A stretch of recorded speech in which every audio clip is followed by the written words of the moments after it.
Hey, what's up everyone, it's your girl Brainy Shanae, and today it is my stop for the Rockstar book tour. And today I'll be doing a book review for Delphine and the Dark Thread by Alyssa Moon. So if you want to know my thoughts about this book and more in-depth review for this book, please stay tuned.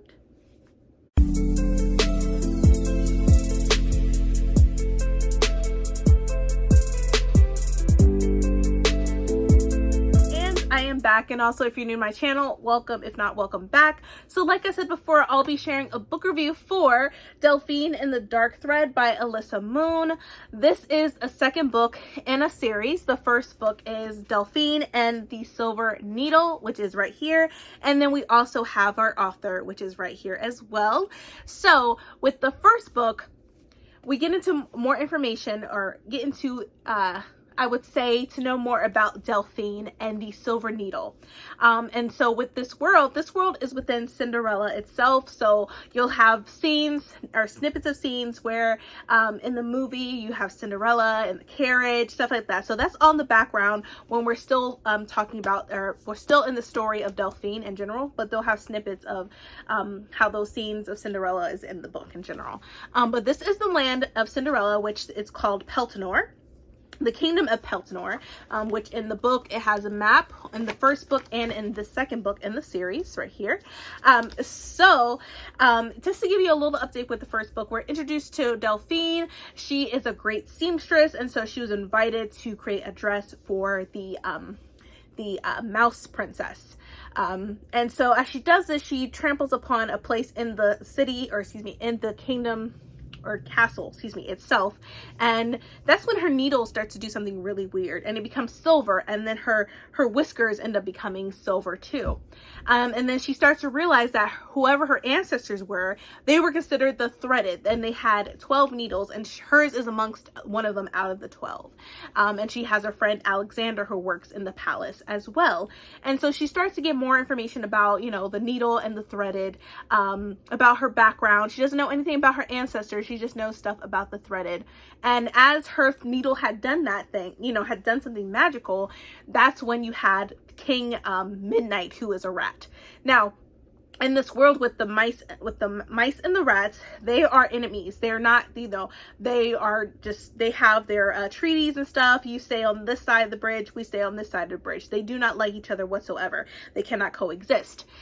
So we have that information about that. And so we get to even more about information when it comes to Delphine, or prior to of Delphine being born, where you have her mother, and then you also have her friend Rion, and that's how they come together. And Delphine's mother is a mouse, and Rion, he is a rat, and he works in, you know, in the palace, you know, in the kitchen and stuff like that.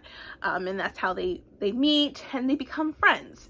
And so that's how things start to, you know, we start to connect the dots on, you know, Delphine's ancestors and whatnot, and who her family was, because she's adopted. In the book, it also explains she was adopted. She was left on the porch, you know, which is the chateau where Cinderella lives, and that's when she you know, she's adopted and she has her mother now. So fast forward, we go into this book where Delphine is still trying to figure out who her ancestor was. Who is her, like, who are they? Where did they come from? Why were they hidden? You know, and what have you. And so her, Shikon, who is the cat that they befriended, and they have Alexander, they're on this journey to find out more about the threaded, their history, where they lived, and her ancestors. And as they're doing this, they're still trying to get away from King Midnight, who is trying to get the Silver Needle, because he wants all 12. He has the other ones, and he wants the 12th one, and stuff. But the thing is, he cannot die. He's immortal. He has lived for many, many years. So you have that, and that's like a big thing towards the end of the first book. So keep that in mind. I'm sorry, it's a little spoilery, but you know, it is what it is. But anyway, so for this particular book, she's still on her way trying to figure out certain stuff, especially when it comes to her ancestors. So for this particular book, she's traveling, and you can definitely, as you read this, you can use this book as like a little travel guide. It gives you more in depth of where you are as she is traveling. She goes to a place called, it's a little village which is abandoned. No one really lives there. And she starts to have see some things of the threaded. And so now we're starting to get some snippets of scenes from the past. And this is prior to Delphine being born. And we see Elodie and Rion. So that is the mouse I was talking about, Elodie and the rat Rion. And they're best friends. And this is where we have snippets of the past and Delphine's ancestry and her family history. And so with Elodie and Rion, they're best friends, and Elodie ends up marrying Matrion, and they are married, and they have a baby together. But after the baby was born, Matrion was killed by I believe it was a snake. And so she was alone, and so she had Rion with her best friend.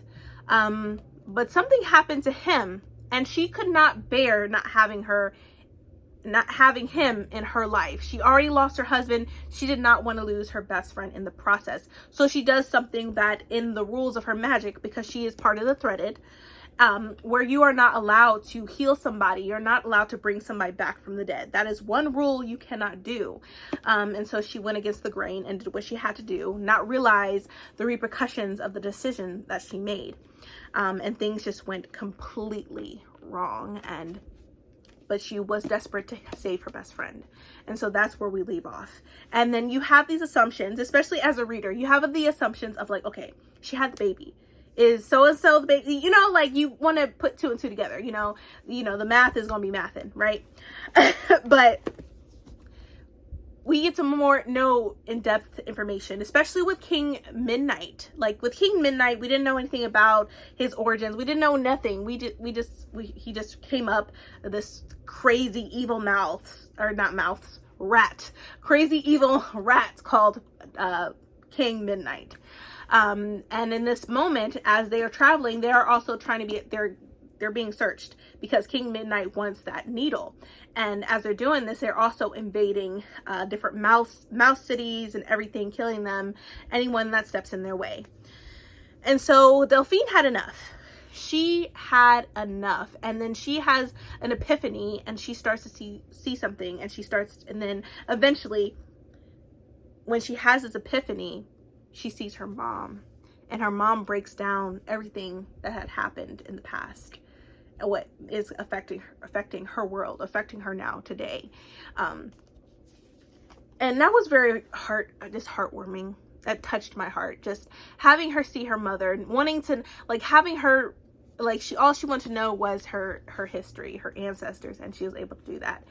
Except there was other things her mom had dropped on her at that time to let her know what the deal is. So there was some things, I don't want to spoil too much. I think I did a little bit too much already. But I gave this a 5 out of 5 stars because I really love the journey that took me on. I love the adventure. I love everything within this book. I love the world. Of course, it has the world of Cinderella if you look at the little castle. And you still have Jack and Gus in this book too. There's like a little snippet of them being mentioned. And I really love this. And how this book ended, there's definitely going to be another book. I'm really excited.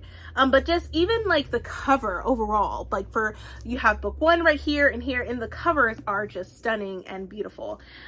This is a great book. I really love the first book, and I really love this one. If you haven't read them, I suggest you do so, because this book is also out. The first book, of course, is out. The second book is out now, so you definitely can go get your copy.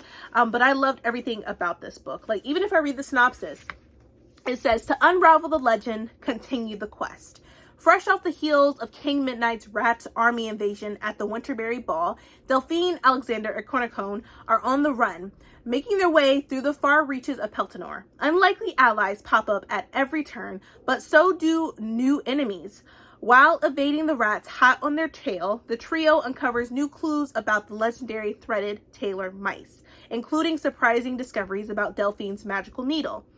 And as Delphine's powers grow stronger, she realizes she may need to head straight into Midnight's lair and confront the villain herself.